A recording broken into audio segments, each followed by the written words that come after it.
Thanks so much and welcome to the AM News. The final 3 days of Hajj are known as Ayam al-Tashriq, the days of drying meat, as pilgrims continue their rituals with the stoning of the Jamarat and performing farewell tawaf al-Wida, marking the completion of this year's Hajj. Correspondent Tokpe Alabi reports on these concluding activities of the pilgrims in Saudi Arabia.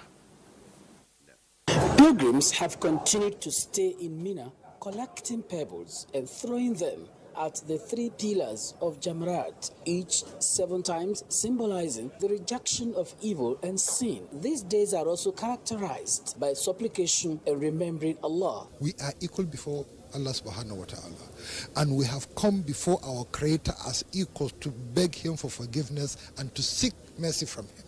I feel very comfortable. I feel very close to my God because from our teaching of Islam, what we are learning here, we are learning something about the last day.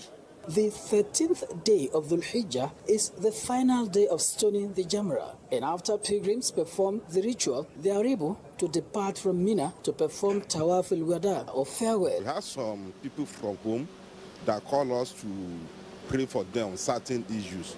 And before we left here, they called back to say that what they did, their prayer point has been met. I've asked, even before leaving here, there are many of things that I've asked, and I can see the signal of that God answer prayer in this ground. During the Arafat and during the stoning of the devil, everybody is in the same attire.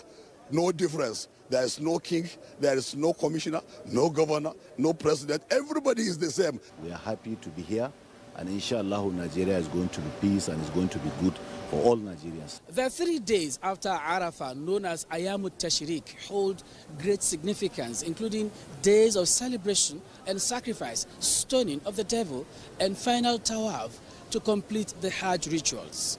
From Mina in Saudi Arabia, Tokwe Alabi, NTA News.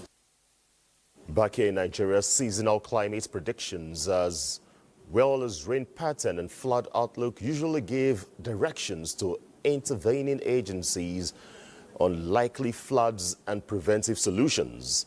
Although 2025 climate predictions state that rain pattern will be above normal, correspondent Ilyasu Ali Yakubu examines the situation so far vis-a-vis 2024 flood occurrence. The 2025 seasonal climate predictions and flood outlook put at least 15 million Nigerians at high risk, and 30 out of the 36 states are expected to be hit, putting more than 1,200 communities at high risk.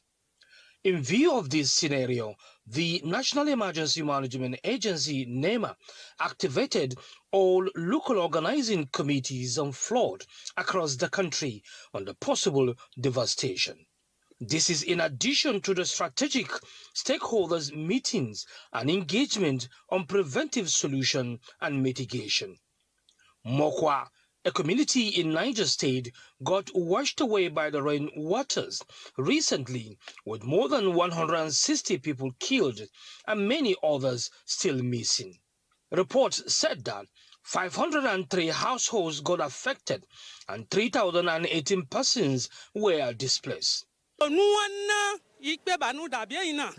We don't know where this flood came from because we don't have any dam close to us.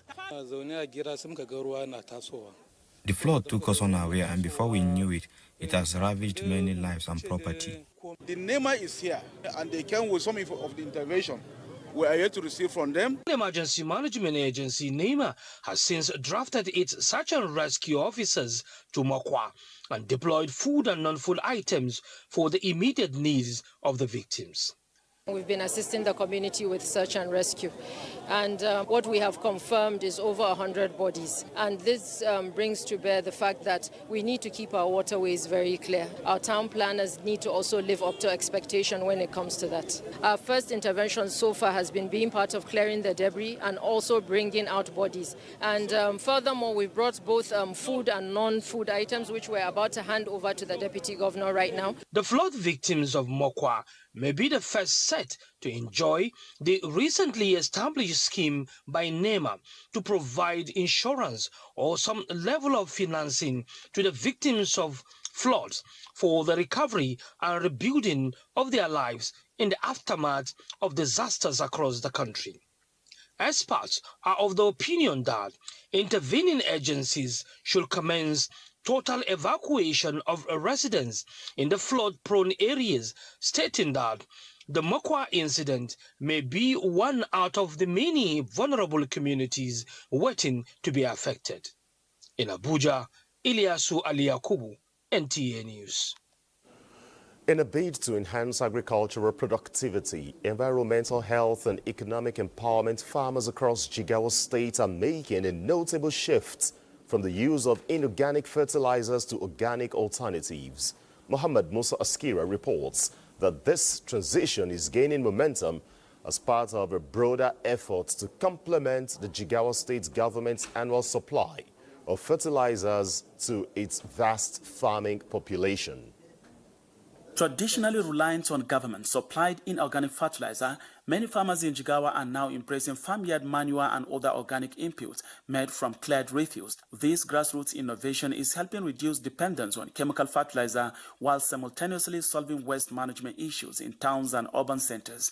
As a result, refuse dumps are being cleared and processed into manure, turning potential environmental hazards into valuable agricultural inputs. They should focus their attention in applying this farmyard manure because it's very rich and it's very easy to prepare.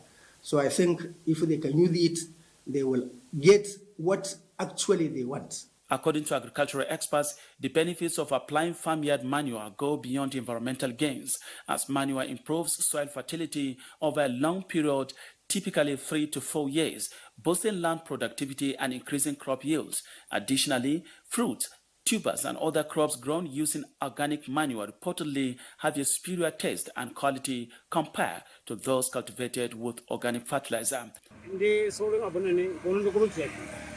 Inorganic fertilizer works faster, but manure makes crop healthier and stronger.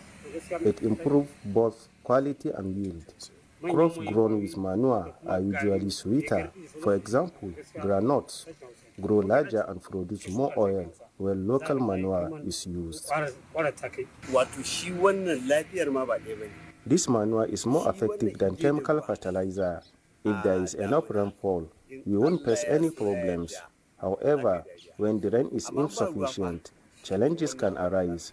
While inorganic fertilizer is easier to manage, manure is more effective and its benefit can last up to 3 years. As more farmers join the shift, Jigawa stands as a model for how innovative agricultural practices can serve as a catalyst for socio-economic transformation. From Dutse, Muhammad Musa Askira, NTA News. Let's cross over now to education as the second phase of World Bank-supported Africa Centers of Excellence Impact, ACE Impact Project, nears its conclusion. Its transformative impact on Nigerian universities came under scrutiny. Hosted by the National Universities Commission, NUC, vice-chancellors and key stakeholders from participating institutions came together to assess the achievements of the ACE Impact Initiative, extract critical lessons learned, and develop strategies for sustaining the center's progress post-projects. Since its inception, the ACE project has significantly strengthened Nigeria's higher education landscape, enhanced institutional capacity through strategic investments in teaching, infrastructure, and innovation. The centers have produced highly skilled graduates in areas such as genomics, infectious diseases, public health, engineering, agriculture, and ICT. Integrating lessons from the ACE Impact project into our regulatory framework and performance benchmarking. New labs have been built, state-of-the-art equipment have been imported. All manner of new innovations have been brought to bear on the system. So what this program in summary has done, for instance, is actually converting Nigerian institutions from knowledge consumer to knowledge producers. We've gone from institutions that used to consume knowledge, but to institutions that produce knowledge that the world is now using.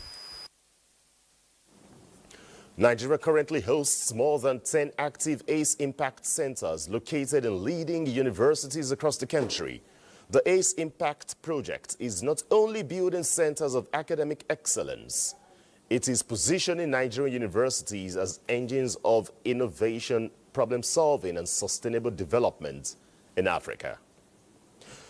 Let's also tell you that youth at collegiate levels in Nigeria have ended a 3-day academic activity using the United Nations model to deliberate on the theme, decent work and economic growth. The report. The City International Model United Nations Conference, an educational simulation, is a structured format where participants from 14 institutions of learning undertake research on different national policies in member states. At this 2025 edition, topics drawn from the theme, decent workforce and economic growth, are channels to addressing issues in 10 United Nations subsidiary agencies. The discussions you hold here and the ideas you generate are directly connected to the work we do as policy makers. Chairman, City Model UN, Professor Sheriff Folari, represented and joined the student delegates to be brave in addressing global issues and proffering alternatives. It helps them build capacity and then know the world around them. And then as they're growing up, they also understand how to solve these problems. It's a boost, especially for international students, because you're looked at someone that is diplomatic. Coming together, bring our resolutions on matters to help improve our community. Recommendations from the 3-day events are expected to form a public opinion on ways of improving the ecosystem in Abuja. And that's on the morning news. I'd like to thank you for your time. Our weekend deal, obviously, would continue with Patience and Thelma. But first, we need to go for a break.